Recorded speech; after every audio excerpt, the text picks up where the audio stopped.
আসসালামু আলাইকুম এভরিওয়ান। সবাই কেমন আছেন? আশা করি অনেক ভালো আছেন। আমিও আল্লাহর রহমতে অনেক ভালো আছি। জীবনে ভালো থাকার জন্য হাজার কোটি টাকা পয়সার প্রয়োজন হয় না। ভালো থাকার জন্য একটা সুন্দর মন লাগবে। সমাজে মিলেমিশে থাকতে হবে, মানুষের সাথে সুসম্পর্ক তৈরি করতে হবে। জীবনকে উপলব্ধি করতে হলে এখানে সেখানে ঘোরাঘুরি করতে হবে। ফ্যামিলি মেম্বার্সকে নিয়ে ঘোরাঘুরি করতে হবে। মানুষের সাথে আদার্স যে সম্পর্ক ওইগুলা তৈরি করতে হবে।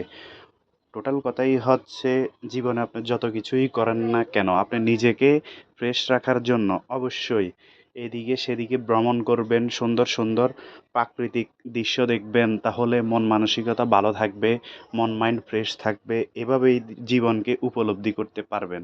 আপনি যদি গম্ভীরভাবে কখনো বসে থাকেন তাহলে কিন্তু জীবনের কোনো কিছুই আপনি উপলব্ধি করতে পারবেন না।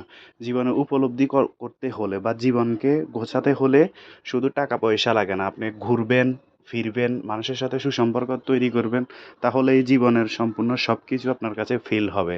তাহলে মন মাইন্ড ফ্রেশ থাকবে, মন মানসিকতা ভালো থাকবে, নিজেকে সম্পূর্ণ সব কিছু গুছিয়ে রাখতে পারবেন। তো এভাবেই আমি আমার মতো করে চেষ্টা করি, মানে ঘোরার জন্য, প্রচুর ঘোরার জন্য বা উপলব্ধি করার জন্য। তো সবাই ভালো থাকবেন, সুস্থ থাকবেন। আল্লাহ হাফেজ।